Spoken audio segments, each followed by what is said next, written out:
2 minutes to air, 1 minute to the live stream.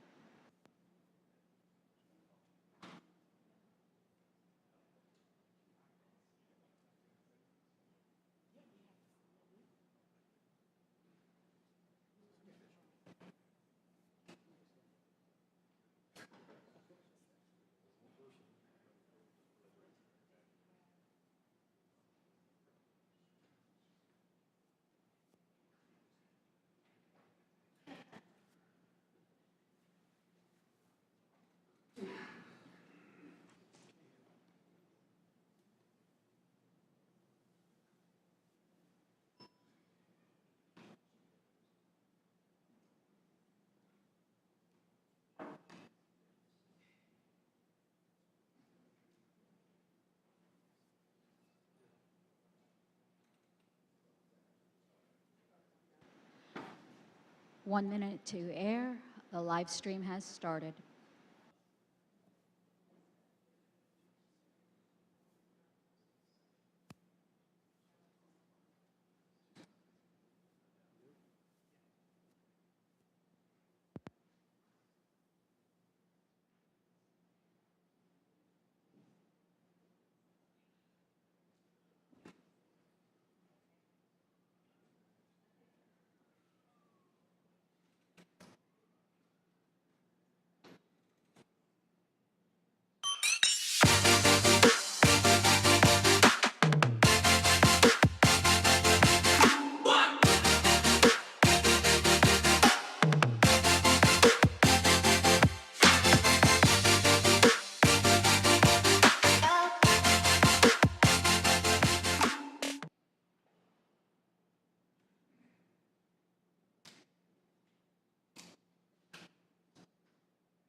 Good evening. Welcome to the Durham Planning Commission. The members of the Durham Planning Commission are appointed by the City Council and the County Board of Commissioners to make recommendations to the elected officials. We emphasize that the elected officials have the final say on any issue before us tonight. While this meeting is being conducted in person, it is also accessible using the Zoom virtual meeting platform. In the virtual meeting platform, public participants do not have the ability to talk or be seen on video by default. In order to maintain meeting decorum and a discernible record of the meeting, the chat function has been disabled. For those attending in person, if you plan to speak on an agenda item tonight, please go to the table to my left and sign up to speak. When speaking, please state your name and your address clearly when you come to the podium. Please speak directly into the microphone. If you are attending the meeting virtually, you will be given the ability to speak at the appropriate time.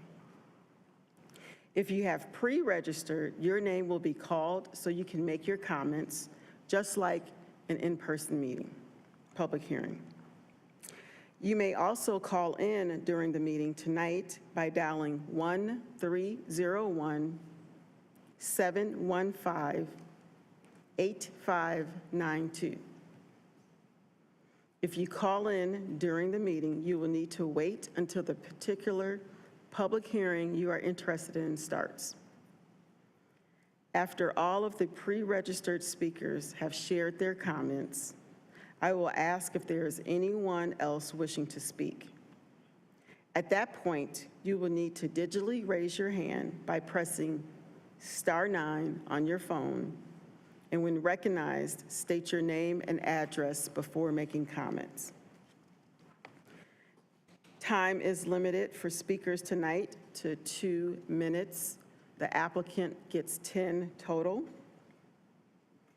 All motions are stated in the affirmative, so if a motion fails or ties, the recommendation is for denial. Finally, I ask everyone here, the commission members, the staff, and the public, to conduct themselves in a courteous and respectful manner. If someone fails to act in that manner, the chair will ask the offending person or persons to leave the meeting until such time they regain personal control. If decorum fails to be restored, the chair will recess the meeting until a genuine commitment to act respectful and courteous is observed. Thank you. May we have the roll call, please? Chair Cameron, Here. Vice Chair Chagars, Here. Commissioner Baker, Here. Commissioner Cutright, Here. Commissioner Graves-Manns, Commissioner Durham, Commissioner McIver requested an absence, Commissioner Morgan requested an absence, Commissioner Cease, Here. Commissioner Trapp, Commissioner Valentine, Here. Here. Commissioner Zuri Williams, Here. Commissioner Young, Here.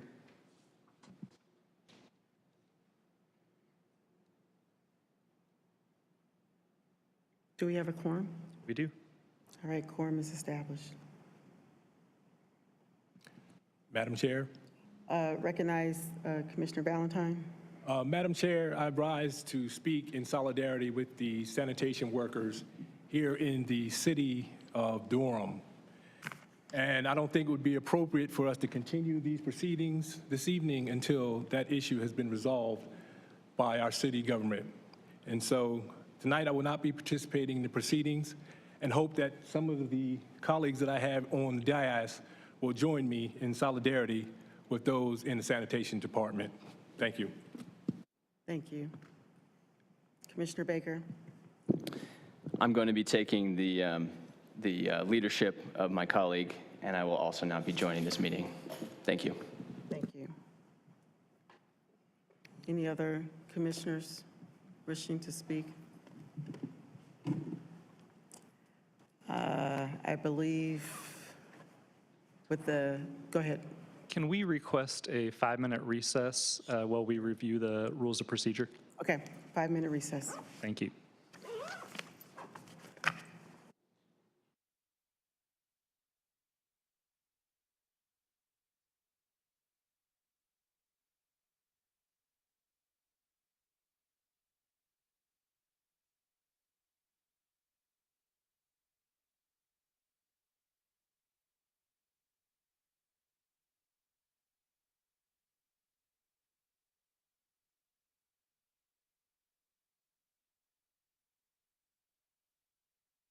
We, the people.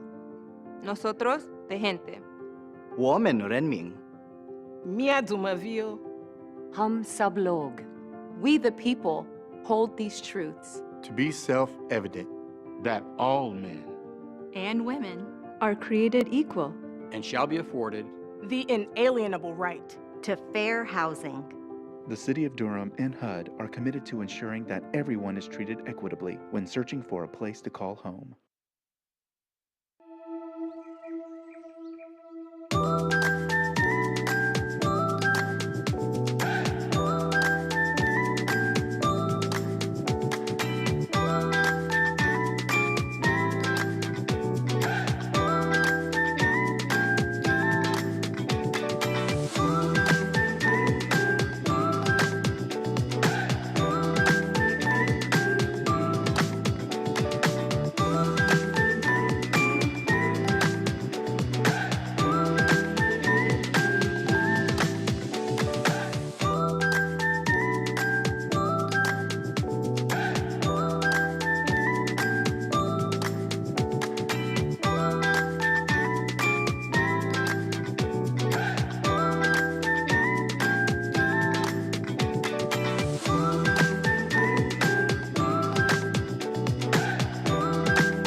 Did you know the City of Durham has interpretation and translation services available? The city adopted a language access plan to provide language services and help non-English speakers have access to city services and programs without a language barrier. Through the city's language access plan, residents have the right to request interpretation and translation services free of charge, receive translation of vital documents and emergency communications in Spanish, and submit complaints of language discrimination or on the failure to adequately provide services in accordance with the city's language access plan policy. For more information on the city's language access efforts, visit durhamnc.gov/languageaccess.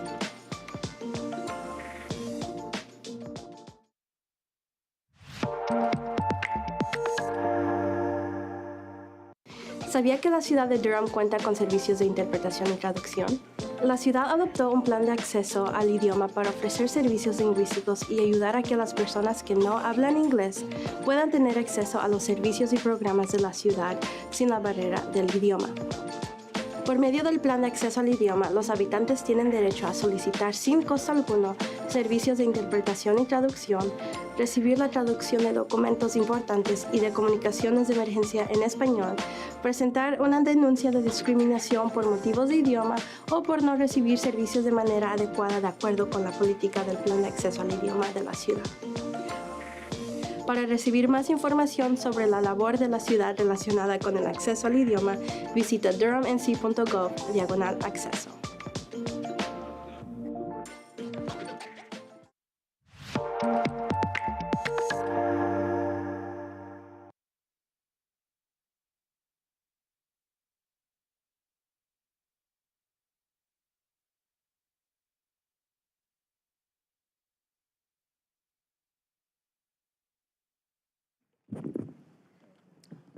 Calling the meeting back to order.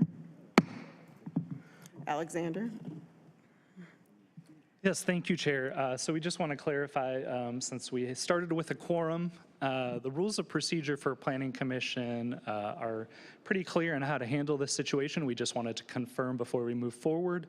Because we started with a quorum and the absences are not excused by the Planning Commission, we will proceed accordingly and move forward.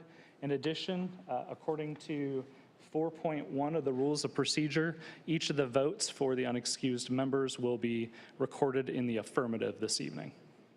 Thank you. Chair. Yes. Just a point of clarification. Generally, when people have unexcused absence, those votes are also counted in the affirmative? Because they were here first. Grace Smith, Planning Department. This is not the same as an unexcused absence. This is a withdrawal from the meeting without being excused. Got it. Okay. So, yeah, it's just treated a little differently. Thanks.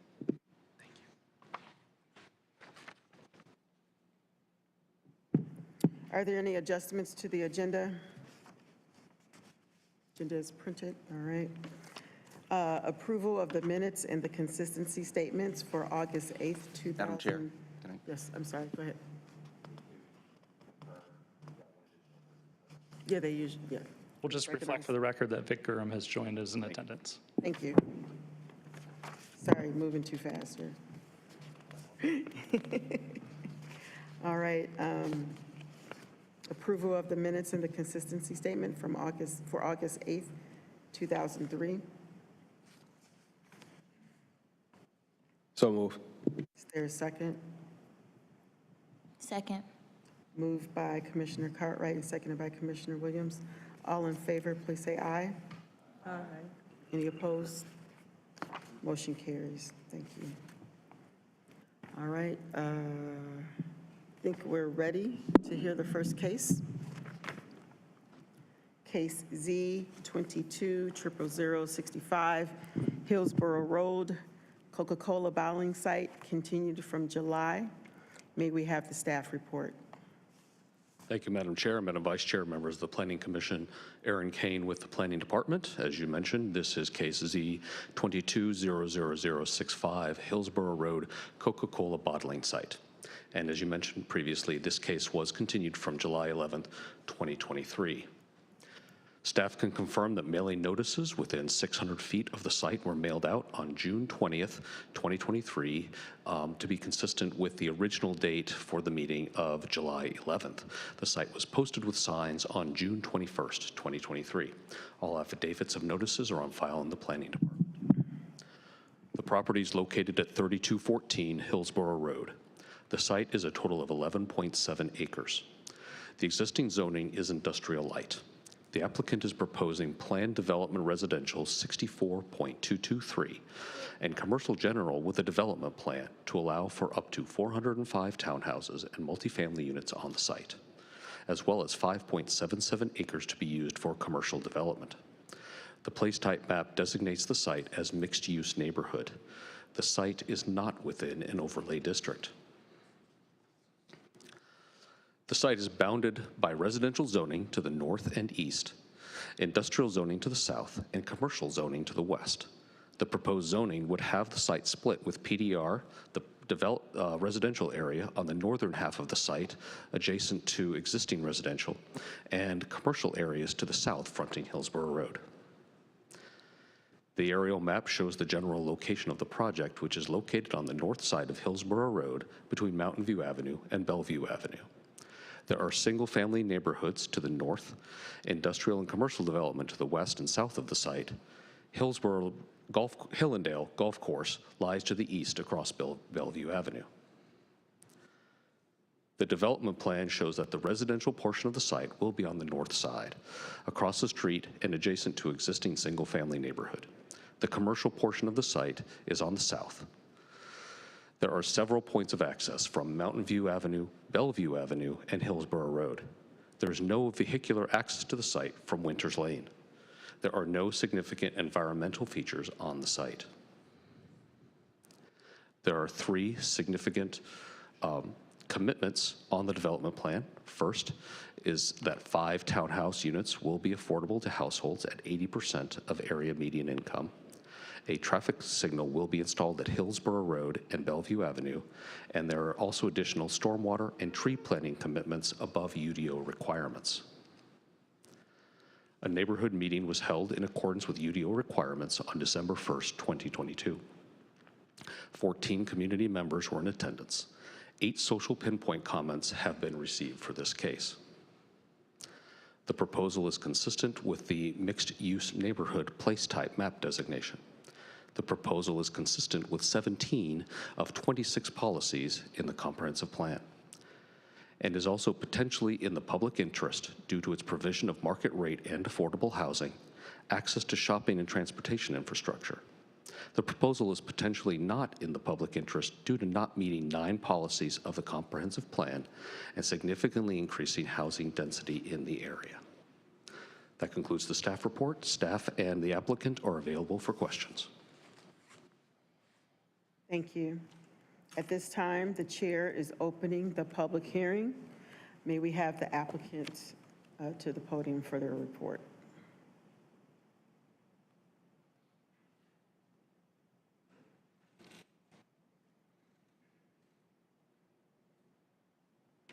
Good evening, Chair Cameron, Vice Chair Shigaris, members of the Planning Commission. My name is Patrick Biker. I live at 2614 Stewart Drive. I'm an attorney with Morningstar Law Group, and I'm here tonight representing the Ardent Company. With me tonight are Jay Douglas, the Executive Director of Ardent, Will Swearingen with Bowler, who's our site engineer, and Earl Llewellyn with Kimley Horn, our traffic engineer. Members of the Planning Commission, this is a transformative redevelopment to replace an obsolete bottling plant with apartments, townhouses, and a grocery-anchored neighborhood retail center, supported by pedestrian connectivity and structured parking. Out of the 300,000 residents in Durham, how many of us can walk to a grocery store? My guess would be probably less than 5% of us can do that. And this project creates a new walkable destination with a grocery store for one of our well-established neighborhoods. Heck, you can walk to Bullock's Barbecue from this location as well, and you can't put a price tag on that. I've been working in Durham for almost 30 years, and this is one of the few projects I have worked on that will build residential over retail. It is no secret that this is a very expensive type of construction. On account of the density and intensity of this development, all the stormwater control measures will be underground. which will create a dramatic improvement to the stormwater runoff from this location, as the existing building and parking lots do not currently have any stormwater controls. I hope the Planning Commission also noticed the aesthetic and design commitments our team has worked out with the Watts Hospital Hillendale Neighborhood Association. In addition to these commitments, the development also will provide an affordable home ownership opportunity within the townhouse component of this development. We think that is a good complement to the affordable rental housing that will be built only a block away on the west side of LaSalle Street with the Aura Hillendale development. Of course, it is important to highlight how convenient this location is for transit access on Go Durham Route 11, and that bus route provides a direct 5-minute commute to Duke Hospital, our region's largest employer. Accordingly, this is a walkable redevelopment with a mix of uses with good transit access located on an infill redevelopment site. In closing, I want to thank all of the folks in the Watts Hospital Hillendale Neighborhood Association who met with us on multiple occasions. They met with our team to work out all the details on this development, and I have to say those were very cordial meetings. I'd be remiss if I did not thank Dot Doyle and Tom Miller for all their help with conducting these meetings over the past 11 months. All in all, I would say it was some of the most productive community engagement I've been a part of during my career. For all these reasons, we respectfully ask for your recommendation of approval, and our team will be happy to answer any questions. Thank you for your time tonight. Thank you. Is there a sign-up sheet for?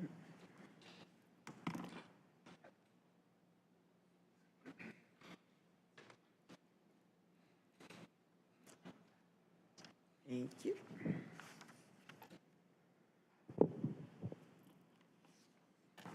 All right, the first person we have is Dot Doyle.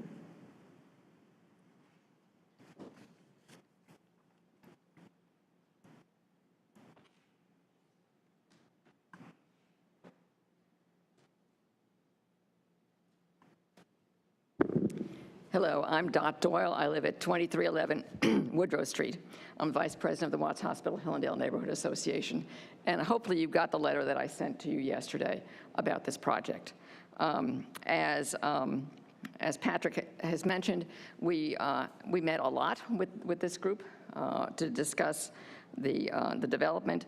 Our neighborhood association has a practice that when we learn of something that is either right in our neighborhood or adjacent to our neighborhood, that the board forms a committee. So there were 3 board members, one of whom lives on an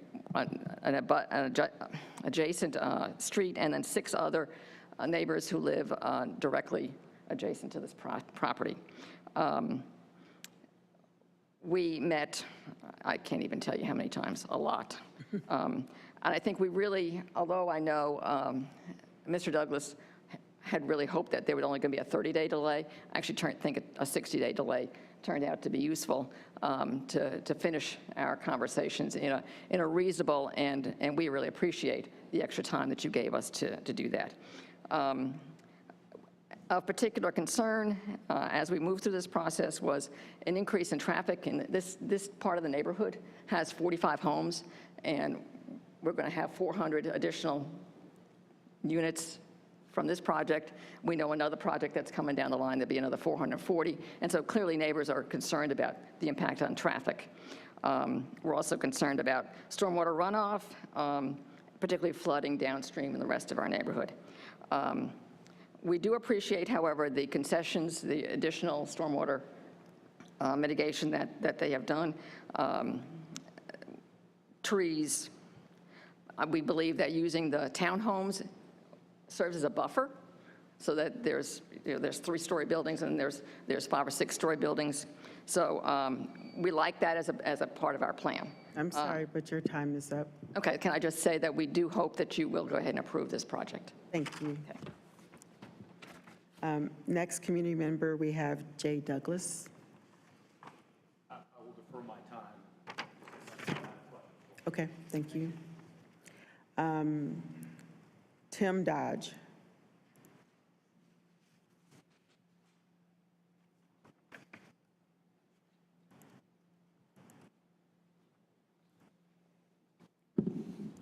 Good evening, Commission members. My name is Tim Dodge. I live at 1503 Bellevue Avenue, which is about 35 feet from the property line with the redevelopment. My family lives at that location. We've lived there for about 12 years. I participated with the other Watts-Hillendale neighbors in the discussions with our group, and I appreciate the dialogue that took place. That dialogue did lead to Watts-Hillendale's general support for the project. Did we get everything we wanted? Of course not. There was a lot of discussion about issues. I think in particular, there's still some things that haven't fully been, fleshed out, I think, with regard to some tree issues and things that we're changing even as of today in those discussions. I hope that dialogue can continue. I think the developer has indicated willingness to work with us on some of those issues, some of those last minute changes that maybe we weren't aware of. Will our neighborhood change? Yes. As Dot mentioned, the developments that are taking place around us are going to significantly increase traffic, and some pros and cons with that. We're not opposed to that change. It's probably not every day a neighbor comes in here and says, we're going to miss a light industrial development next to us. The Coca-Cola bottling company has been a fantastic neighbor. On my side of the street in particular, in Bellevue, we've really enjoyed the open space. None of the photos showed the 4-acre field that is next to the Coke plant that they have maintained for many years for the neighborhood. And that's certainly going to be missed, but we appreciate the dialogue. I also appreciate Mr. Douglas mentioning, and as Mr. Biker just mentioned as well, the transformative nature of this project. Hopefully it's a model, and that some of the aspects that they've indicated they hope to make with this project to really make it a good example of some good development, that we continue to have that dialogue and support. We want to continue to be engaged in this discussion through the construction, demolition, and ongoing work with the developer. Thank you. Thank you. Is there anyone else in the audience that would like to speak? Right, move to the Zoom. If there's anyone on the Zoom, please use the raise your hand feature. All right, we have Mimi Kessler. Good evening. Are you able to hear me? Yes, ma'am. My name is Mimi Kessler, and my address is on record. I was wondering whether there was any conversation about preserving the brick wall and the Coca-Cola logo on it, same way that we preserved the Liberty wall for the Liberty apartments in the warehouse district. Thank you. Thank you. The applicant like to respond to that?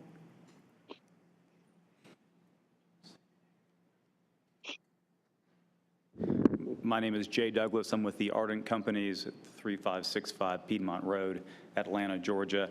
I appreciate the comment and the question.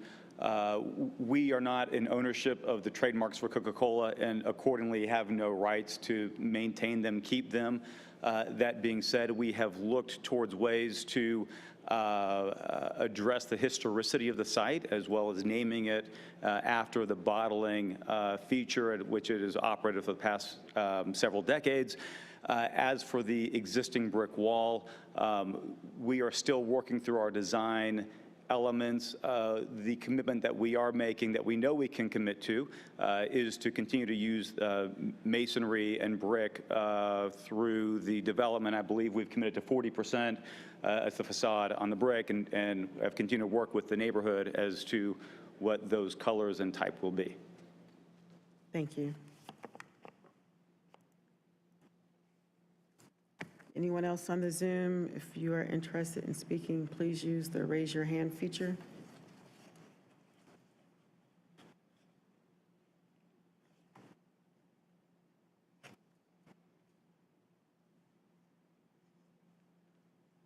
All right, seeing no one else interested in speaking, I am going to close the public hearing. And we are now open for commissioner discussion and questions. Commissioner Cartwright. Thank you. Let me sort of ask the question that I always ask, which is, about affordable housing. 5 units of townhouses, it's appreciated. At another 360 units for apartments. A little concerning that we can't get any affordable units in the apartments. Can you speak to that?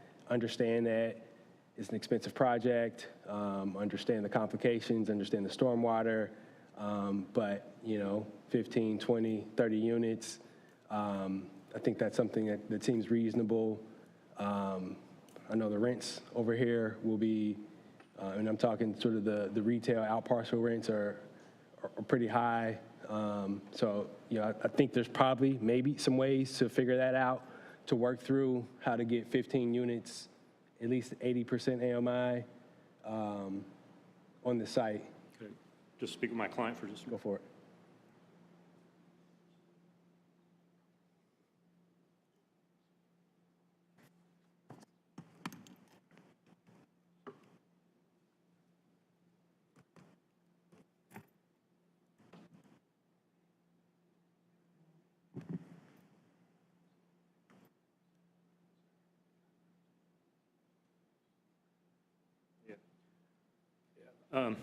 Appreciate your comments, Commissioner, and again, because it's structured parking and underground stormwater, Ardent's willing to commit to 2.5% of the units being income restricted to 100% AMI for 10 years, and 2.5% being restricted to 80% AMI for 10 years. So that's 5%, which would be a significant concession. Agree. Thank you. Appreciate it. Appreciate that consideration. It's big. Thanks. Commissioner Cease. As my friend Commissioner Cutright always asks about affordable housing, and with good reason, given what just transpired. My question won't be nearly as impactful, but nevertheless, I always ask about pedestrian connectivity. So I had 2 questions that are more of a curiosity, and either the applicant or Ms. Doyle or Mr. Dodge. I'm just curious how the area that's labeled as no sidewalk permitted in the north eastern corner of the site, how that originated. Is that a product of the neighborhood conversations? Okay, I see nods. Is that sufficient? Okay. Then the second would be a related question to that. There's a specific reference to, I don't know how it's labeled, but a pedestrian connection or passage between, if I'm relaying this correctly, the townhouse area or the PDR area and the retail. Will there also be a connection from Winters Lane into the middle of the site, or is the intent along Winters Lane to really have that as a solid and enclosed frontage?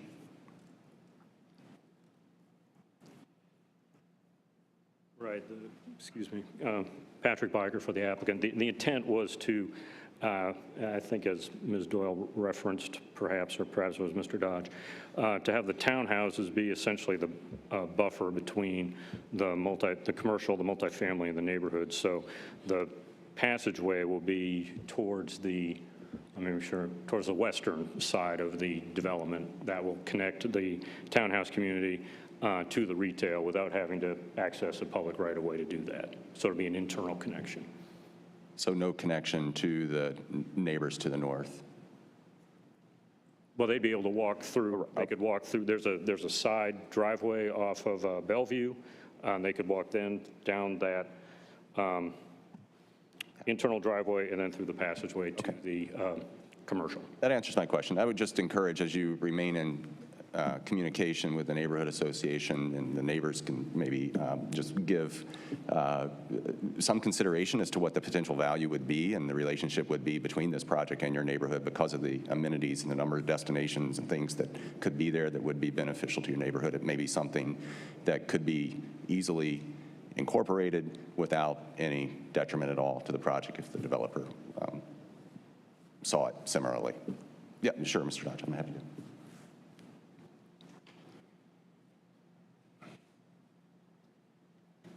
I'll just add briefly, the section in particular, Mr. Cease, that you were referencing on the northeast corner by Bellevue, I believe the reason the sidewalk kind of turns back into the development there out from the Winters Lane spur was there's a bit of an open space buffer type area in that corner that I believe the goal was to not intrude further in any of the vegetative buffer trees in that area with the potentially cutting the sidewalk through that stretch. It would still turn back into the neighborhood or the development, and folks could go that way through, but it would not require the sidewalk to extend through in an area that originally was listed as a tree protection area, but still an area that would have some opacity buffers in that area.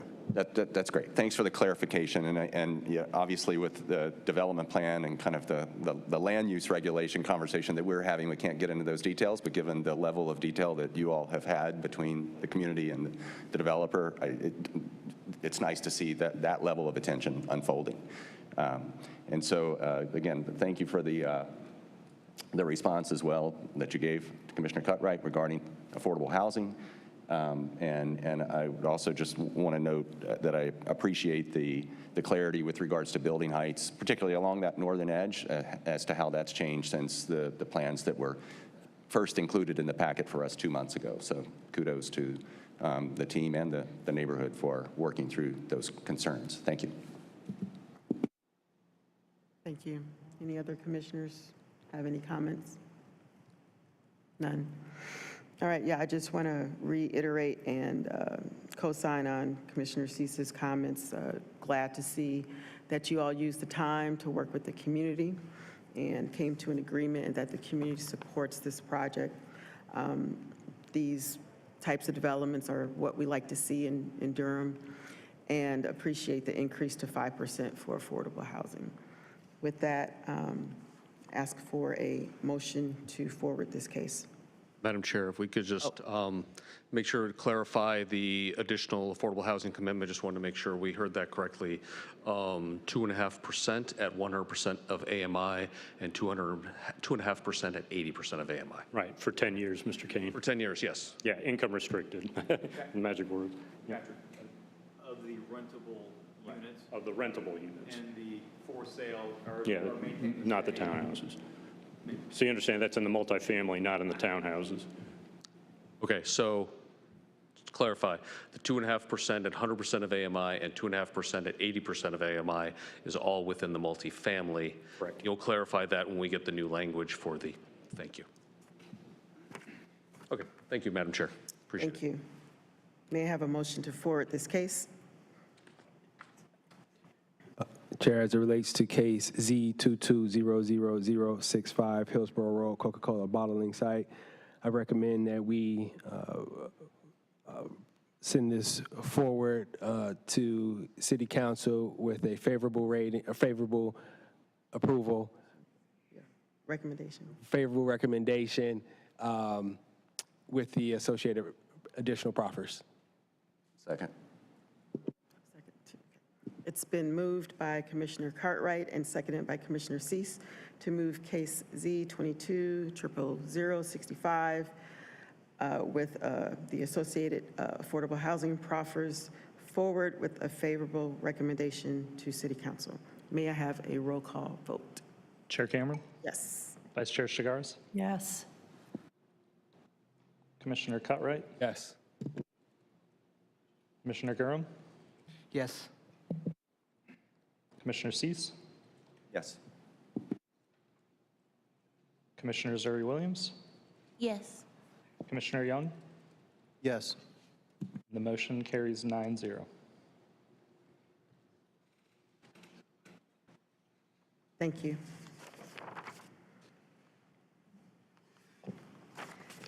And next up, we have case Z22-00061, 5802 South Miami Boulevard, multifamily. May we have the staff report? Thank you, Madam Chair.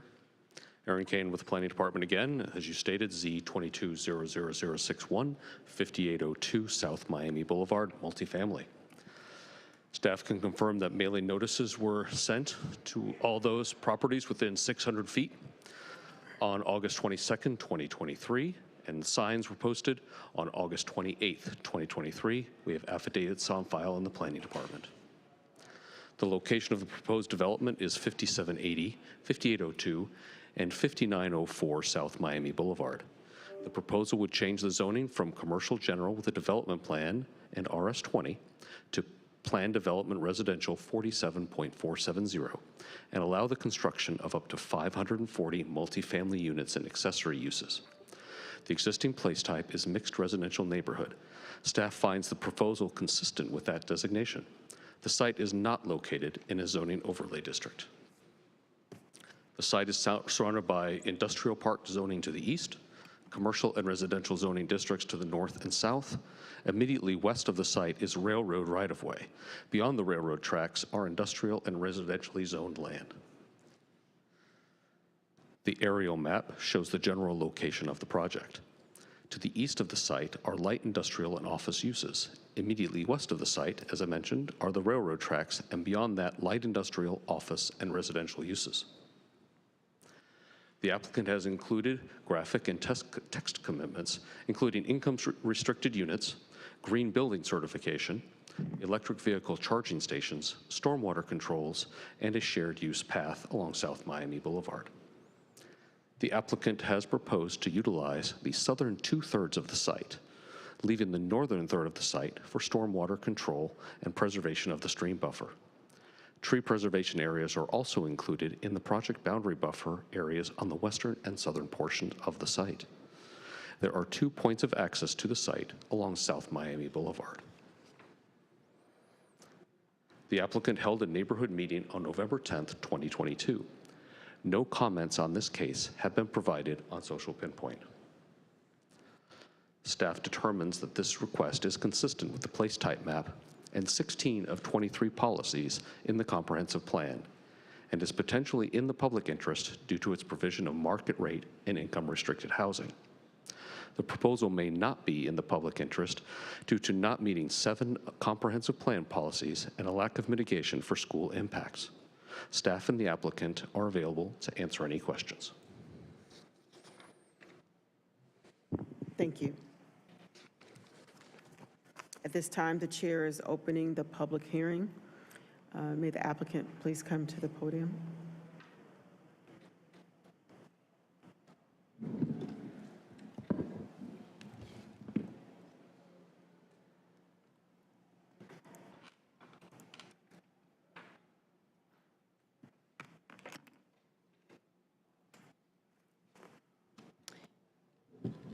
Thank you, Erin, and good evening, Chair Cameron and members of the Commission. I'm Jamie Schwadler with Parker Poe at 301 Fayetteville Street, here on behalf of the applicant. I'm joined tonight with my colleague Marie Farmer, as well as the applicant Greg Sandreuter, Earl Llewellyn, our traffic engineer, Bill Dirks, our civil engineer, and our development team, along with Ken Thompson, are here and available to answer your questions. The team is proud to present this multifamily project, which is just a few miles west of RDU in the Research Triangle area, to help meet the housing needs in Durham by taking an infill site that's currently vacant and entitled for commercial use and turning that into housing for new Durham residents.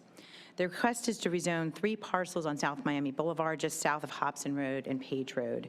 2 of the 3 parcels are vacant commercial, and one parcel is residential, encumbered by a Duke Power easement. The site is proximate to a variety of uses and located right along South Miami Boulevard, including offices, restaurants, and just less than a mile from the Go Triangle Regional Transit Center. The reason it has 3 parcels with you today is that after our first neighborhood meeting, one of the neighbors was so enthusiastic about the project that they asked to join in the case, and we added their parcel in.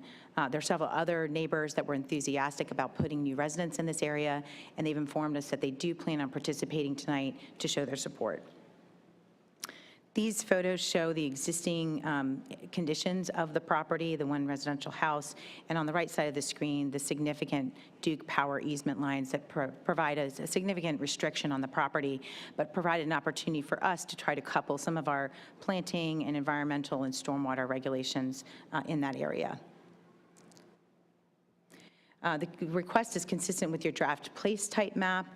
This is designated as mixed residential neighborhood, which is the exact type of place where you want new residential product to go, based on the policy that sites typically built on previously undeveloped or forested land, designed to add a variety of housing types, and in areas where it's proximate to other areas that provide the commercial uses just off-site. So just to the right side of the screen there, right side of the screen there, you'll see much of that is industrial park zoning, and there's existing offices and a variety of commercial uses in the immediate area. The only residential uses you see on the screen are across the railroad tracks there to the left. It's also consistent with the draft place type map policies on connectivity. So with respect to pedestrian bicycle connectivity, residents living in this type of mixed residential neighborhoods should be able to easily and safely walk, bike, and roll within or around their neighborhoods to get to supporting places and transit stops. So the magenta areas that you see on your screen are areas of proposed sidewalks and existing sidewalks. You can see some of those are already developed. And the areas in green are the Research Triangle Park trails. The area that's yellow in the center of your screen is the Go Triangle Regional Transit Center. So you can see that in addition to our commitment to putting a new 10-foot shared pathway on our site adjacent to South Miami Boulevard to the west, we're also providing connections for folks to get to other places within the immediate area and then eventually connect to the Go Triangle Regional Transit Center to get throughout the triangle. The zoning today is RS20 and commercial general with a development plan that was approved in 2013. The site has not developed since that time, and so it really is time to bring forward a new residential component to complement the new designation for the place type map. There's also an annexation request that will fill a donut hole and allow for the efficient and effective provision of public services. You can see how most of the area around this has already been annexed into the city, and this will complete that form. So the previously approved development plan was very different. It allowed for commercial uses and a kind of a fast food drive-through use, but it was approved in 2013 and provided for access points on South Miami Boulevard that needed updating, and so that's what we've done with our commitments. It also had only 14% tree coverage, no open space, and no commitment to housing. By contrast, our offer is to bring this forward with new locations on South Miami Boulevard, 24% tree coverage, 20% open space, a commitment to housing, a commitment to income-restricted housing, and commitment to environmental protections that all align with areas within this corridor and conditions similar that you approved on the Hobson Road case last month. Those commitments are for a maximum of 540 units between 4 and 6 stories, no more than 53% impervious surface on the site. So that speaks to Aaron's note about trying to leaving that third of the site undeveloped. The stormwater commitments that you'll see in the updated staff report reflect some of the more stringent cases that you've approved or recommended for approval in the recent months.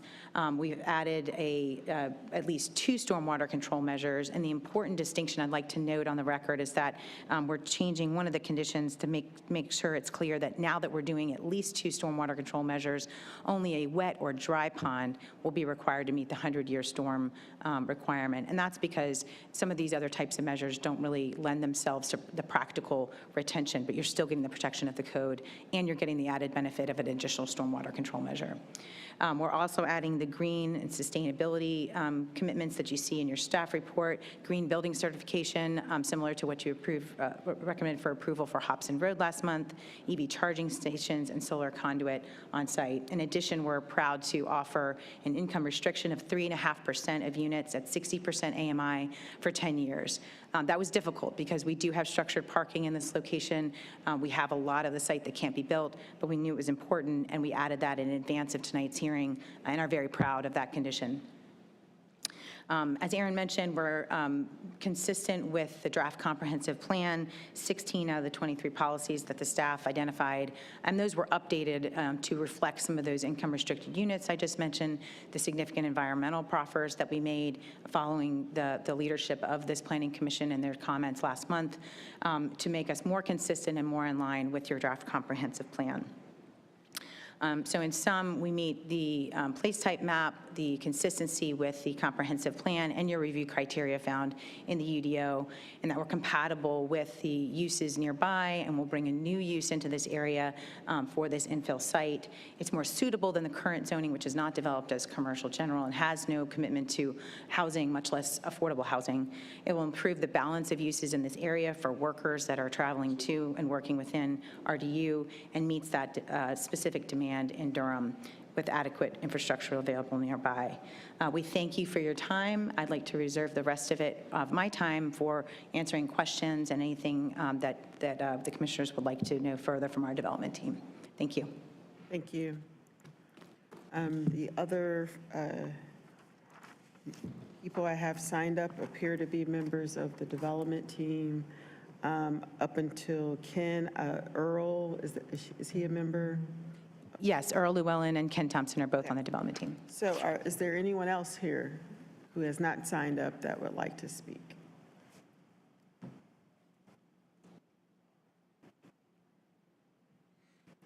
Is there anyone on the Zoom that would like to participate in the public hearing?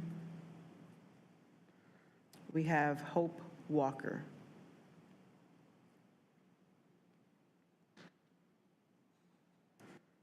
You need to unmute yourself. I'm good. Hi, my name is Hope Walker, and I represent a company that works in the offices next door to the parcel that's going to be having the complex built. It's 5920 South Miami Boulevard. And I just wanted to say we are excited about this project. We've had some incidents with vandalism and some incidents with some of the homeless people next door. It's not bad, but it could be worse. But we're really looking forward to something being there instead of the blank land. And I think this sounds like an exciting project. Thank you. Is there anyone else on the Zoom that would like to speak?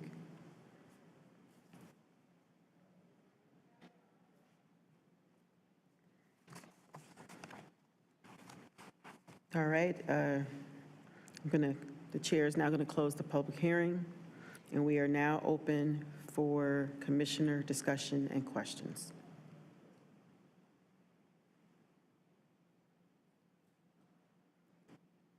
Commissioner Cease? I was hoping Commissioner Cutright would go.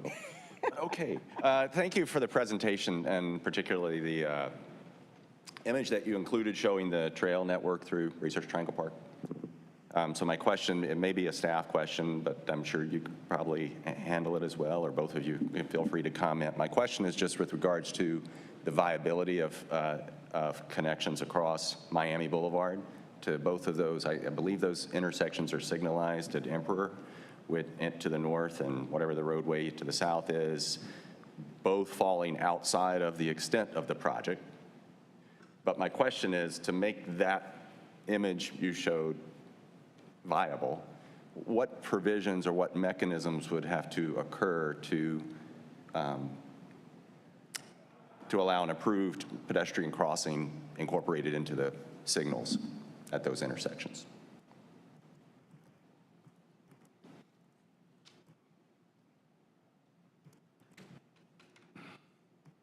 Earlene is working diligently, so you can go first. It's clearly a race to the podium.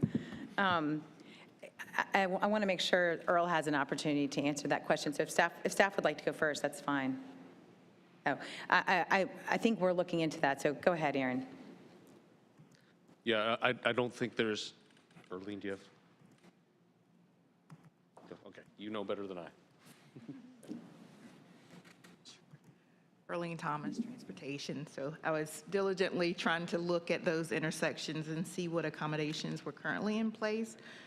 There do not appear to be accessible ramps for crossing South Miami across that.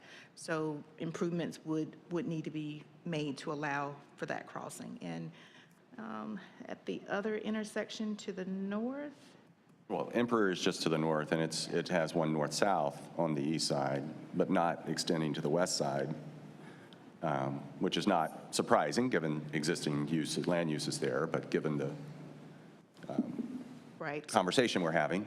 So any of those accommodations that are not currently in place would need to be installed to allow for safe passage across South Miami Boulevard.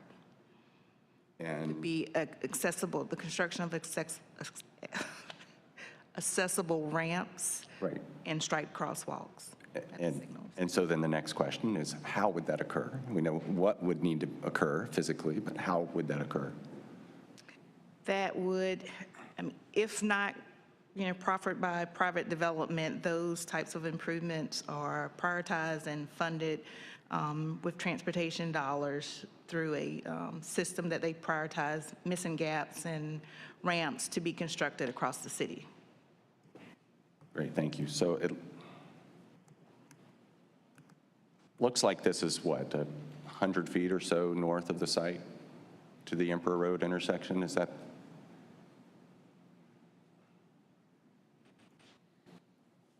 All right, I think we've estimated it's about 500 feet north of the site, so an off-site connection.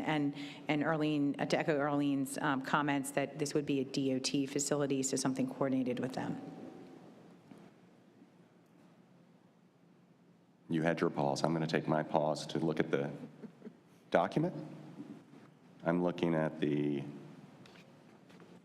attachment B, aerial map.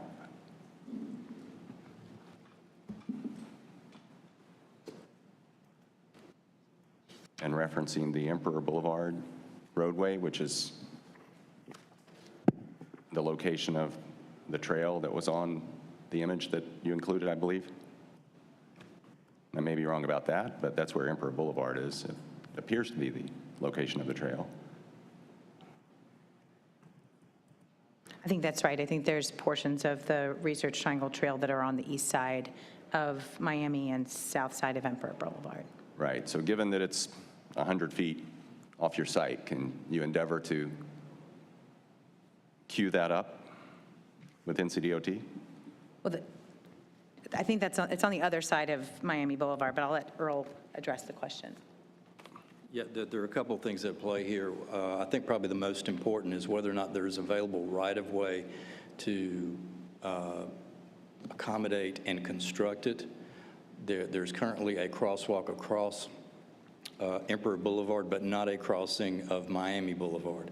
And so we don't want to lead them to where there's not another pedestrian connection. Certainly something we can discuss with NCDOT, who would be the ultimate approval authority. So I can't say that we can commit to it because we don't know if there's sufficient right-of-way in our control. So I appreciate that, which is why I'm queuing up the question first as to what would need to happen, and the second is the how would it need to happen. But I want to just be clear in conveying a sense that the response to what's been put out there through the presentation is that there is value in locating residential as indicated with the place types map, as indicated with what you're responding to and reflecting in terms of adopted policies or policies that are under consideration, and the proximity of the site to the trail system that provides access to a whole lot of places in Research Triangle Park. And that 100-foot gap, because of the absence of right-of-way, or a 6-lane crossing is a definitive barrier to that.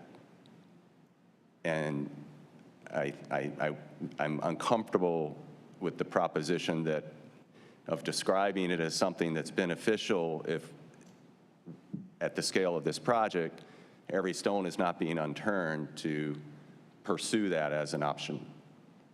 I think it's really incumbent upon city staff, on us, and on you as the applicant to pursue that, and not just, and I'm not suggesting you're doing this, but right-of-way is necessary for projects. No one's looked at it. I don't know what the right-of-way is. It sounds like you don't know what that right-of-way is, but it's not the 500 feet away. It's a small distance.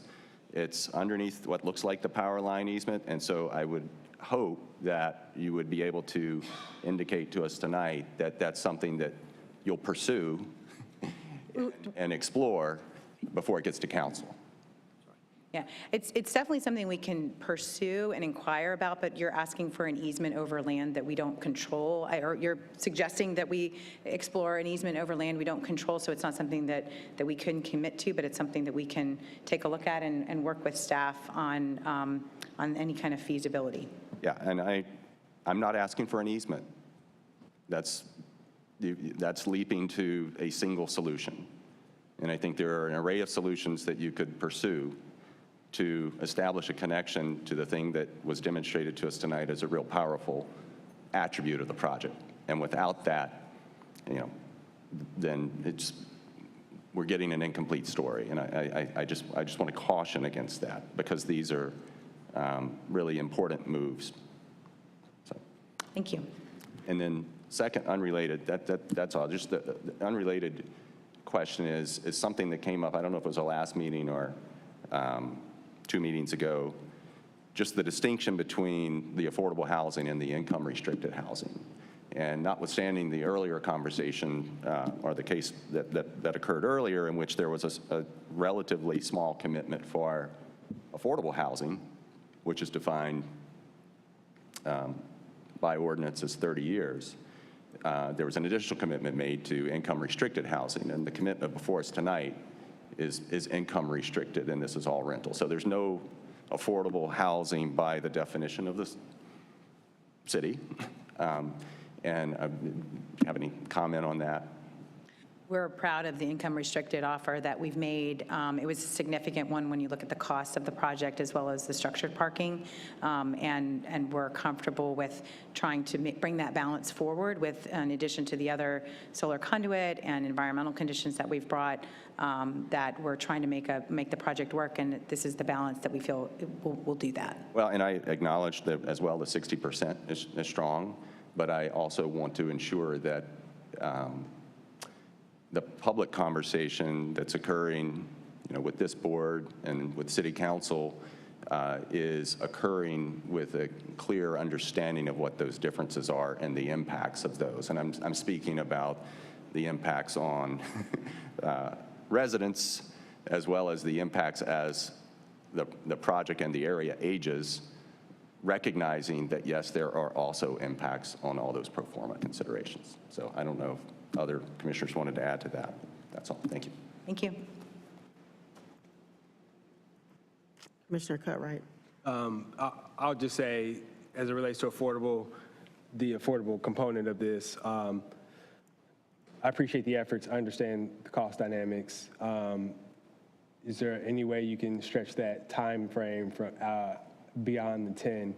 I assume that this is in order to provide flexibility for selling this project in 10 years. That's the only reason you would not do that. So you have some flexibility around that. So sort of short of that, is there any way to stretch that time frame out? I'd even be more comfortable with changing the amount or the level at which it's restricted, the AMI percentage, in return for a longer time period. Because what happens naturally is you have people that are in place in year 8, and those people end up being displaced, probably because you're selling the project is probably what happens there. So I'd be more comfortable with 3% over 30 years, even more so than 3.5 at 10. My thoughts. No, it's a great comment, and I appreciate it. I think we spent a lot of time kind of evaluating all sorts of combinations of the percentage and the AMI and the years. And I think what's interesting about the affordable housing or income restricted conversation right now is that there are a lot of competing interests as to whether it's length, whether it's 60% AMI versus 80%.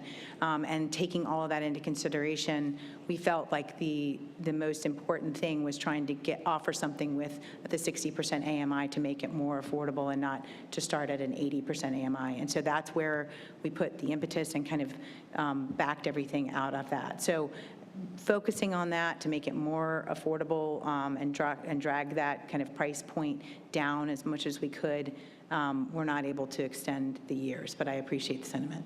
Got it. Just so I'm clear, your philosophy is that you want people to come in and be able to afford it for a short period of time and then them not be able to stay there for a long period of time. That's your philosophy on this, and where you've landed on this in this balancing scale, right? As we're talking about balancing this out, if we're talking AMI percentage and 60% being affordable, people being able to get in, but you can't stay here very long, that's where you've landed on this. I just want to make sure I'm clear about your philosophy on affordable housing and how we got to where we are today. No, thanks for the opportunity to clarify it, because my position is I want to get affordable units and income restriction units built. And the way to do that is to be able to deliver them with a willing developer that's able to finance them. And so when I hear requests from the commission and from the council about trying to get more units in the city and trying to bring that AMI percentage down, I'm trying to respond to that in a way that gets those units on the ground. So I'd love for folks to be able to afford, for everything to be affordable and for them to stay in those as long as possible. But my job is to try to get as many of those units in a realistic way built and on the ground. And in this particular situation, that's what makes these units a reality. And so we've weighed all of those considerations and want to be able to deliver those for Durham, and we're proud that we've been able to come up with a 60% commitment. So I appreciate your sentiment and what's important to you. We're trying to weigh that for everyone, and some projects err on the side of more units, but at a 80% or 100% AMI, we've jumped to 60% to try to respond to that. Thank you. Thank you. Are there any, Commissioner Cease? I just want to add a tiny bit of context to my comments to make sure that they're not being misinterpreted. And by adding the context, I also want to make clear that this is really not a conversation about your project or even your presentation. This is a conversation for every elected official, for every staff member, for every commissioner, but particularly for the engineering community and the public policy community around streets and transportation design. This site is less than a quarter mile from a Walmart. There's restaurants. There's all kinds of destinations on the other side of the road. When these units are constructed, people will walk. The teenagers, the elderly, the folks whose car may be in the shop, people will walk, people will bike. And if the decisions continue to be, well, it's not by the book, it's not what our legislature allows, it's not what the engineering community recognizes as is important in terms of safety for all modes of travel, then those will continue to be locations where pedestrian fatalities occur. And Durham, I think, is actually fortunate in that we haven't had more. Chapel Hill has disproportionately a number of pedestrian fatalities in situations that geometrically, dimensionally are exactly this. They're a mismatch between the facility design in between the right-of-way and the land use. And that's why it's relevant to this commission. And so this is, I hope that I did reference the image that you showed, because I think that is powerful. That should guide what your project is doing here, and to an extent it has, but it should also guide what the public decisions are about how we are addressing and investing in the public realm, quite frankly, from a perspective of justice and access for all. And that's, I just wanted to make that clear. Thank you. Thank you. Any more, Commissioner Shakaris or Vice Chair Shakaris? Yes, I have a question for the applicant. I'm concerned about policy 150, the impact to the school system with the number of units proposed and the overcrowding of the schools already in this area. Is there any proffers available to help mitigate the impact? We had decided not to have a proffer because we focused on the income restricted units and trying to make that balance work. And we understand that school capacity is kind of an ever-changing issue in Durham. It's something we can consider going forward, but it's not a proffer at this time. Okay, thank you. Thank you. Can the staff confirm if, in the application there are numbers about the school capacity? Is it based on the existing people, or does it also include the new developments that we have approved? For example, last week we approved 400 units of. It's based on school attendance numbers from 2022, which are the most recent we have from DPS.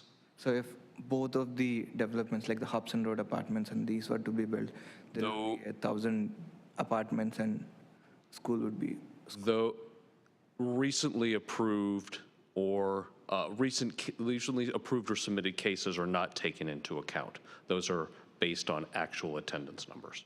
Okay, thank you. Thank you. Any other questions or discussion from commissioners? All right, may I have a motion to move this case forward?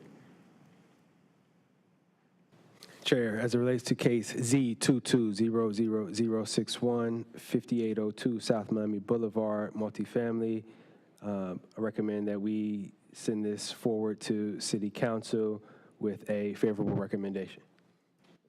Is there a second? I second it. Commissioner Durham. It's been, good? No? All right. I thought I heard something. It's been moved by Commissioner Cartwright and seconded by Commissioner Durham to move case Z220061 forward with a favorable recommendation to City Council. May I have the roll call vote, please? Chair Cameron, Yes. Vice Chair Chigaris, No. Commissioner Cutright, Yes. Commissioner Durham, No. Commissioner Cease, Yes. Commissioner Williams, Yes. Commissioner Young, No.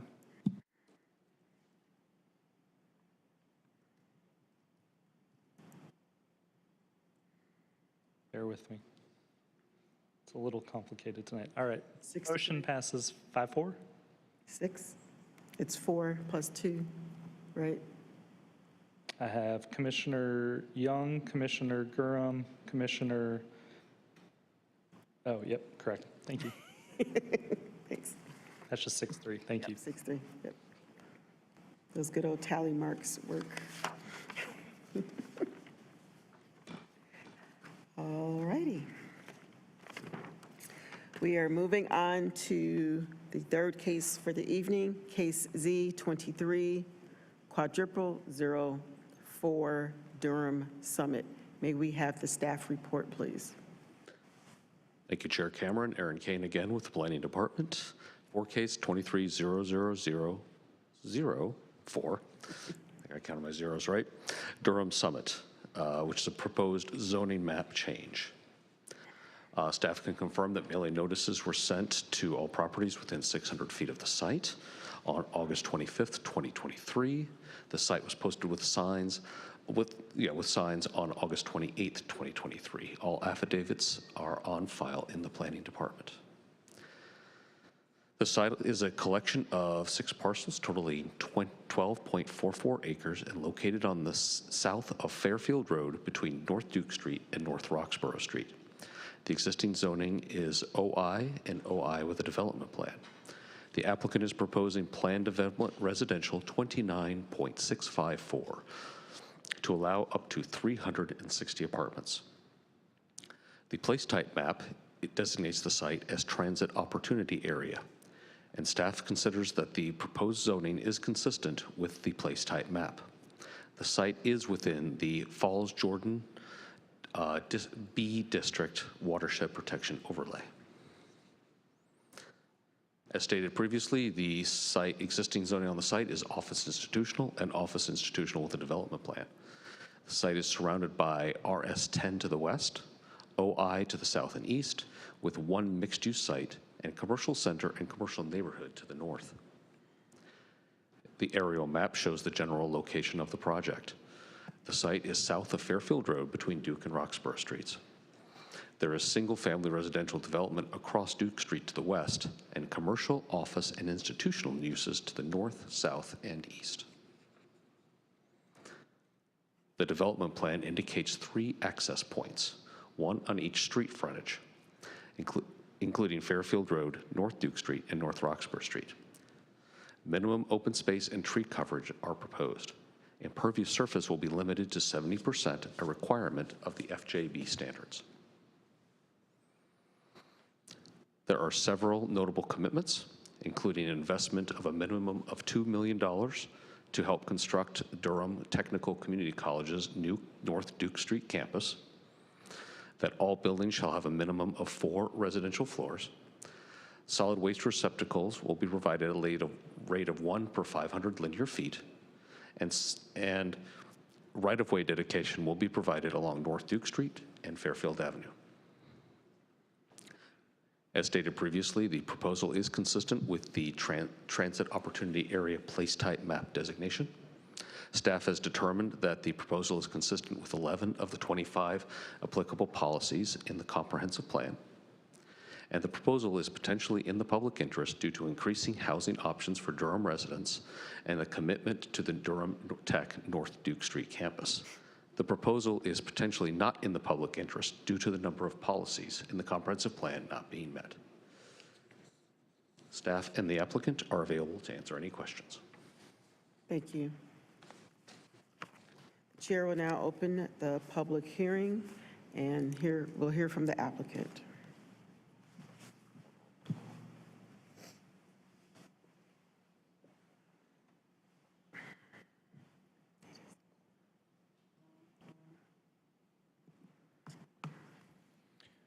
Good evening again, Chair Cameron, Vice Chair Shigaris, members of the Planning Commission. My name is Patrick Biker. I still live at 2614 Stewart Drive. I'm an attorney with Morningstar Law Group. I'm here tonight representing Beacon Partners. With me tonight from Beacon Partners are Walker Gorham and Gray Harrell of Beacon, as well as Kelsey Westwood and Seth Ward, and Earl Llewellyn with Kimley Horn, our civil and traffic engineers.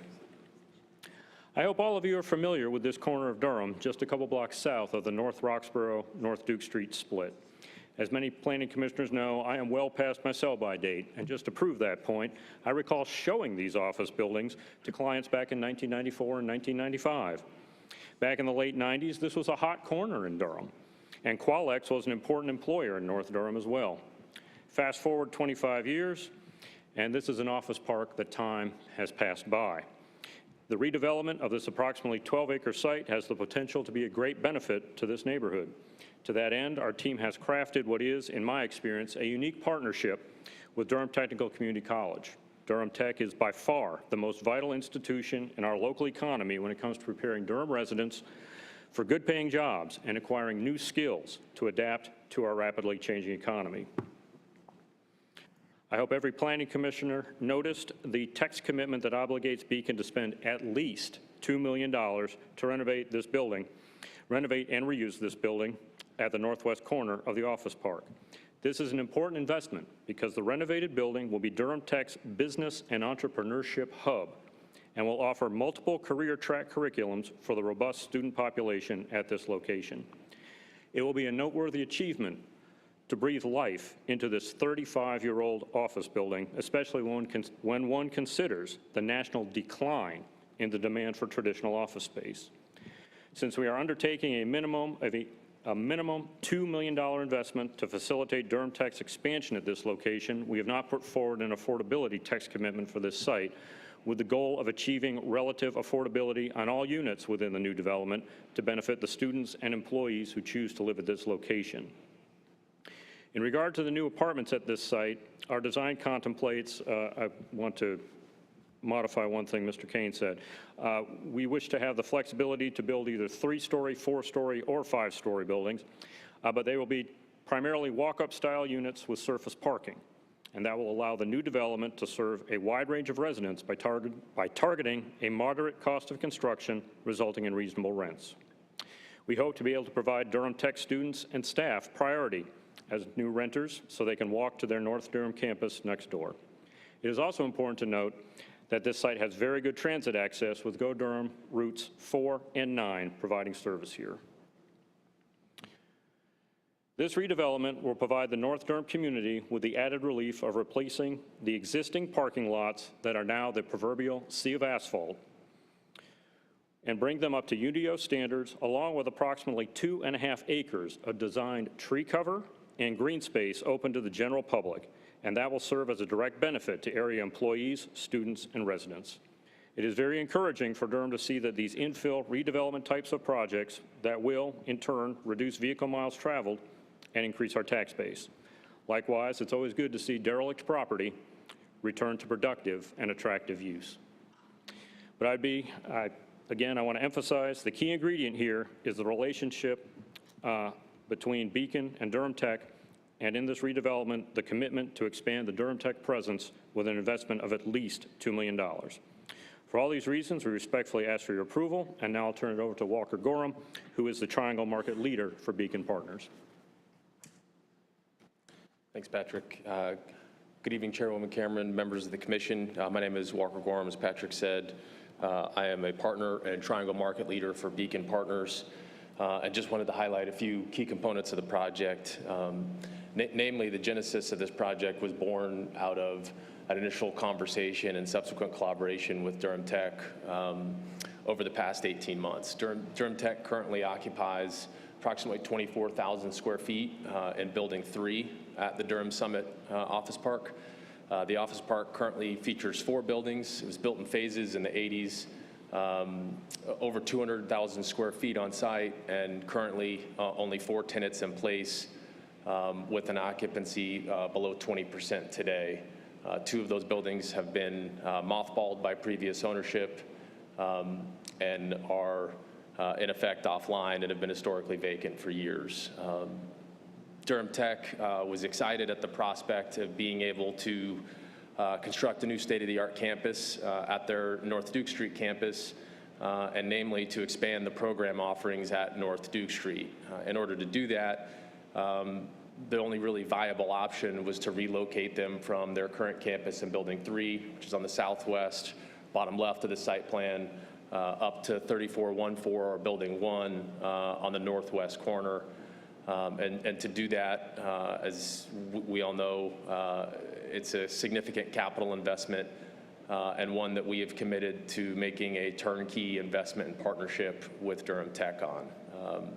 Over the past 12 months, the programming and design with their architect has expanded as a result of their desire to add barbering program at this campus. And so while our tech's commitment speaks to $2 million, the latest iteration of pricing is currently closer to $4 million, and we've committed to honor that and honor our turnkey commitment to Durham Tech, as we believe it's a critical component of the multifamily project as well. Also, just wanted to highlight that we're actively collaborating with President Buxton and the leadership team on a prospective partnership for student and faculty housing with the multifamily component of the project, in addition to our capital commitment to fund the new campus. And so as recent as yesterday, those discussions are still ongoing in terms of the structure, but conceptually, we're prepared to make a commitment from Beacon's Charitable Foundation directly to Durham Tech to be earmarked exclusively for student grants and faculty grants for housing at the project at Durham Summit. We're extremely proud to have the support of J.B. Buxton and his staff, and look forward to collaborating with them over the next 12 months as we bring the new campus to fruition. With that, I'll take any questions the Commission may have.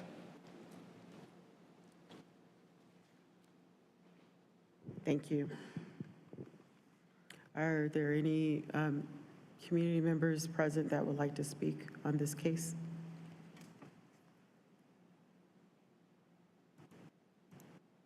Is there anyone on the Zoom that would like to speak on this case? We have Monty Brown. Can you hear me okay? Yes. So my name is Dr. Monty Brown. I'm the Vice President for Administration at Duke University Health System. And if you were to go back in your proposal to the aerial map, you'll notice that Duke is the property owner just to the south of this project, and want to make the Planning Commission aware of the purpose of that property is actually our inpatient Duke Home Care and Hospice Facility, which is an inpatient facility of people and their families asking for respite and during their final days of life.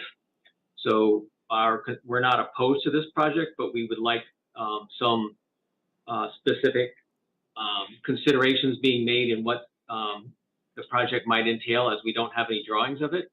But you can imagine that anything that relates to noise and drive aisles and smells and visual of patients' privacy at this facility could be an issue. And the current zoning, if I understand it, that they're requesting would allow up to 90 feet in height, which could be an overwhelming issue if that were to be allowed to put right up next to the property line.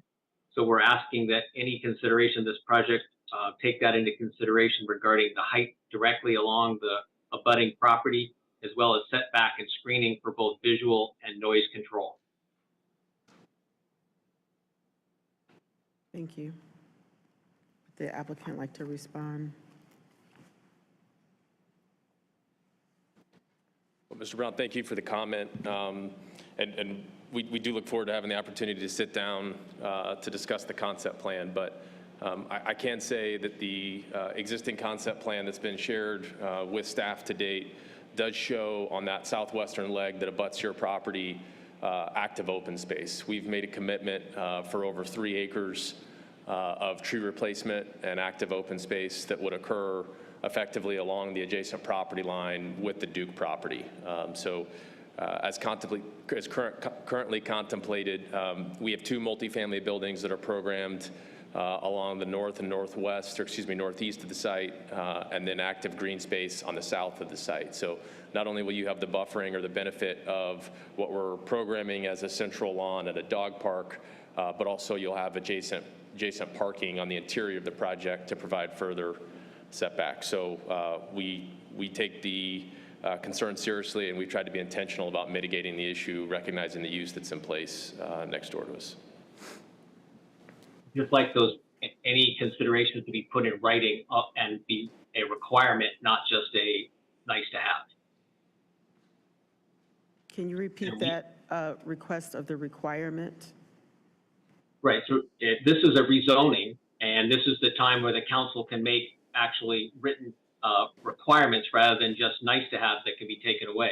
So as a prerequisite of rezoning, we'd like those commitments made in writing as part of the rezoning process. Okay. Got it. Is there anyone else on the Zoom that would like to speak?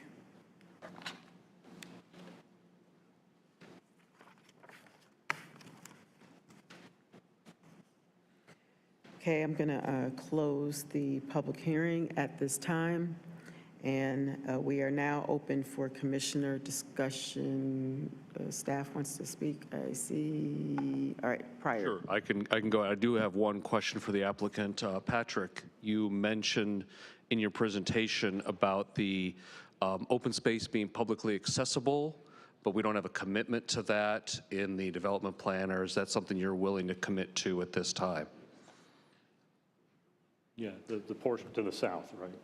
Yeah, the portion to the south, which would have frontage on North Duke Street, would be publicly accessible. Okay, great. Yeah, if you could just, when it's time to get the materials to us for City Council, if you can make sure those are included and we have a chance to review it before it goes. Yeah, we could do like a dashed box around the frontage along North Duke Street. That'd be perfect. Thank you. Did you also hear the request from the Dr. Monty Brown about? We heard the request, but we would need the applicant to commit to that. We can't just work off of a request. I think he was shaking his head that you would put that in writing, that it would be what abuts the Duke property. You would. Yeah, I mean, Chairman, I'd like to study that with our design team, but we are absolutely open to working with Duke, recognizing the concern. So if not comfortable making that commitment right now, with obviously not understanding the actual setbacks that are in place, but we're absolutely open to that, and we'll study it and make sure we respond to it appropriately in advance of the submission deadline on Tuesday. Thank you. All right. I am now opening up the meeting for commissioner discussion and questions. Commissioner Cutright. Thank you. This is an interesting project. So it seems like what started this was conversations with Durham Tech. What's not clear to me is how, from a physical standpoint, this building in the northwest corner connects and works with the housing that will be adjacent to it. Additionally, are there other forms of commercial space that'll be within this site, or is it only the, I can't remember the number of units, 300 units or so on the site? And And then I presume that Durham Tech will be paying rent in this 24,000 square feet. So your $2 million commitment is recouped through rents.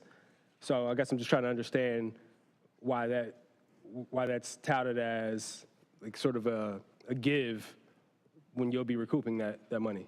Yep. So Commissioner, I guess to the first portion of the question, the intent is to construct a mixed-use campus. And so Building 1 on the northwest corner is intended to be integrated. We'll have vehicular and pedestrian access that connects it to both the project green space as well as the multifamily project. So the goal is to have as much synergy between the two as possible. With respect to the uses, I think the primary constraint for us is the traffic impact analysis. And so the commitment to multifamily exclusively was really born out of trying to be mindful of the traffic impacts if we were to incorporate additional retail. Also just trying to be mindful of the fact that we've got over 200,000 square feet of retail directly adjacent to the property. So we feel like it is well serviced in terms of amenitizing for the multifamily. But with respect to the capital improvement allowance, it's a great question. I think the transparent and honest response to that is we're making a commitment that is realistically nearly 3x of what a market concession would be in terms of a contribution allowance or a tenant improvement allowance to Durham Tech. And we've also committed to honoring their existing rate, which is severely below market for the 24,000 square feet in the new campus. And so it is effectively being subsidized in a material way. The $4+ million improvement allowance would be double what we've paid in any comparable Class B repositioning as it relates to a commitment to Durham Tech. And we're still keeping their rent on the existing 24,000 square feet static despite the commitment. So we're not receiving any amortization or recoupment of that TI allowance for the 24,000 square feet.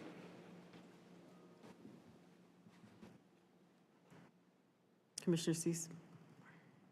Thank you. I just wanted to make a comment that as you were making your presentation, as the applicant was making the presentation, and this is an area that has been stated ripe for redevelopment, a place of a long time disinvestment, underutilized asphalt, all those buzzwords that are popular in planning descriptions of places like this. And so I appreciate the investment and the effort to work out something that is viable market-wise as well as supportive of a really important institution in our community.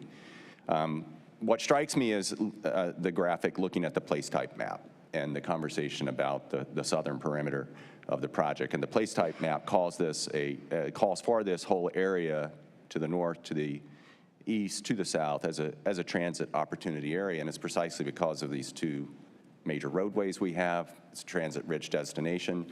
So I would be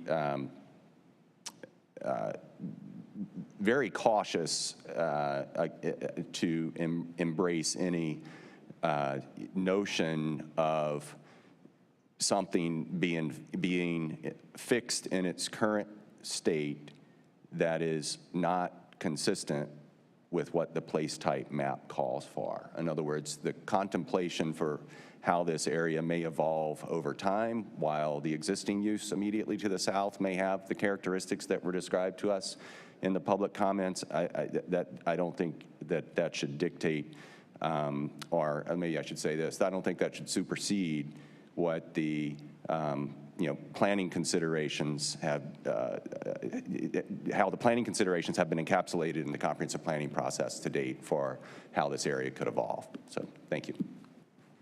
Thank you. Are there any other commissioner comments? None? All right. May we have a motion to move this case forward? Chair, as it relates to case Z 2300004 Durham Summit, make a recommendation that we send this forward to City Council with a favorable recommendation. Second.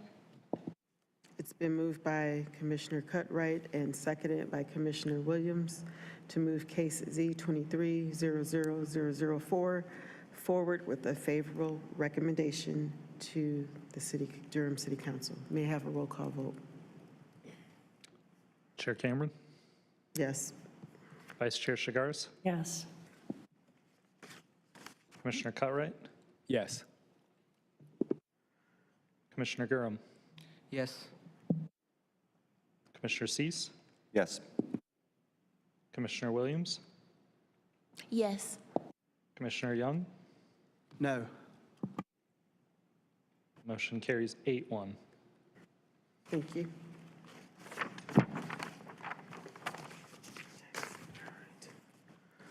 We'll now move over to case Z 23-00003, Millhouse Townes. May we have the staff report? Thank you, Chair Cameron. For the last case of the evening, as you said, Z 23-00003, Millhouse Townes. Staff can confirm that mailing notices were sent to all those within 600 feet of the site on August 25th, 2023. The site was posted with signs on August 28th, 2023, and affidavits are available in the Planning Department. The site is one parcel of land totaling 12.876 acres located at 1009 Chalk Level Road. The existing zoning is RS10. The applicant is proposing residential suburban multifamily with a textual development plan to allow the construction of up to 90 dwelling units. The place type map designation is mixed residential neighborhood. The proposed RSMD zoning district is consistent with the place type map. Lastly, the site lies within the Eno B watershed overlay district. The existing zoning, as said before, is RS10. The site is surrounded by RS10 to the west and south and RSM to the north and east. The aerial map shows the general location of the project. To the east of the site is the Soho apartment homes. To the north is the under construction Duke 97 townhouse development. To the west is the Laurel Village single-family residential development, and to the south is a large lot single-family residence. The proposed textual development plan allows for various multifamily dwelling units and a one-time $22,500 contribution to Durham Public Schools. A neighborhood meeting was held in accordance with UDO requirements on January 1, I don't believe that's correct, I'll double check the date, 2023, I think there's a typo there. 13 community members were in attendance. 3 social pinpoint comments were received by staff in relation to this case, with concerns regarding increased traffic, impact of single entrance from Laurel Meadows, and safety and impact on schools. The proposal is consistent with the place type map designation due to the various allowed residential uses for the site. Staff has determined that the proposal is consistent with 9 of 26 identified applicable policies in the comprehensive plan. This proposal is potentially in the public interest due to the increase of housing opportunities to the residents of Durham. The proposal is potentially not in the public interest due to the substantial number of policies not being met with this proposal. Staff and the applicants are available for any questions you may have. Thank you. At this time, the chair is opening the public hearing. Please have the applicant come forward and give a presentation.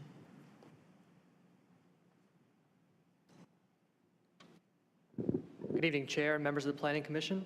As the last item on your agenda, I'll attempt to be brief. My name is Keenan Condor from Morningstar Law Group, which is on 700 West Main here in Durham. Thank you, Aaron, for your presentation. I'm representing the applicant here for this rezoning, which is Property Resolution Services. Basically, I think this is a relatively straightforward rezoning that's going to add some much-needed density and infill development in North Durham. To restate what you just heard from the staff report, the project is a rezoning to RSM with a text-only development plan. This is the zoning district that is immediately adjacent on the east side, so therefore this would be consistent generally with what is already existing. The most likely type of housing unit that we built here will be townhomes, which will make it similar to what is existing and in the process of being built north of this site. And we're hoping to build around 90 units. There are some limitations that go into that 90 unit count. There is some riparian features on the site, which will have to be dealt with at the time of site planning. Additionally, we've only been able to manage a single point of access from the west, given the limitations, given the very narrow strip of land that connects this site to the north. Overall, again, it's a very excellent site for infill development. It's within a mile of a public park, 2 miles from Duke Regional Hospital, 1.1 miles from Holt Elementary, 1.2 miles from a Food Line grocery store. So residents here should be able to get everything they need to drive to within a short distance, reducing vehicle miles traveled, reducing carbon emissions of those future residents. And again, as Aaron said, this project is also consistent with the future place type map designation. Now, one thing I wanted to add, given that this developer is new to Durham, it's the first time he is doing a major project here, and given the constraints on the site, they wanted to wait before offering this condition. But in answering the concerns of the city and requests for additional affordable housing units, the developer is willing to commit today to providing 5% of units on site as affordable housing units for sale for 80% of the average median income for 30 years. So we're hoping that will address some of the very sincere and very worrisome issues related to housing affordability in the city. And we believe that's a rather considerable condition, given that this site is relatively constrained and our unit count, and the site is very small as well, and the unit count is already somewhat constrained by the single point of access and riparian features on site. So I'm available for any questions that you have. Thank you. Thank you. Are there any community members present in the gallery today that would like to speak? Patrick? No, nothing? Okay. All right, is there anyone on Zoom that would like to speak?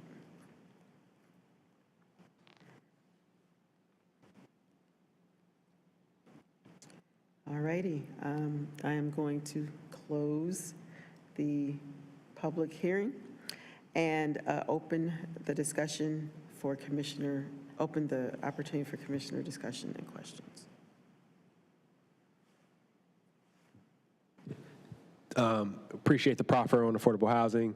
5% is sort of what we've been seeing, and 80% AMI for purchase makes sense. It's probably about as low as you can go and reasonably expect someone to be able to purchase. So thank you. Commissioner Cease? I guess this is the cut right and see show tonight. Although you did join us, I appreciate that. So, question, is the intent that Convergence and Laurel Meadows Drive would be connected, and that would be the point of access? That's the one access that you have at the present? I believe the answer is correct. Our engineer's not here today to confirm that, but I believe that is correct. And for staff, what are the constraints? 90 is, I think, a threshold correct for single point of access. If that connection is made, and that's the single point of access that's available at present, then it only has two ends that go out with a number of units dependent on those two ends. What considerations go into whether that connectivity suffices by ordinance and practicality? Earlene Thomas, Transportation. So by ordinance, a site is limited to up to 90 units with a single point of access. They will still be required to meet connectivity requirements interior to the site, which is a little bit different than the external access point question. And so in theory, someone could develop the whole series of 90-unit projects accessing a single roadway that just connects at two ends, which is like small towns in West Texas. I get it, but. So what we do look at is it would be 90 units past where that one single point comes into the roadway system. So only 90 units would be allowed past Convergence Street before another access point would be required. So someone, if there were a parcel right behind this one, they wouldn't be able to develop further without providing another access point, off of that single extended street. Thank you. I guess just in general, I'm without a development plan that is graphic rather than the textual development plan, even though I think there's been a general sense of encouragement from staff that a text-only development plan provides benefits in multiple ways. The limitations in access at this site are just uncomfortable in terms of my consideration. Provide a level of discomfort for me with what's being proposed. Thank you.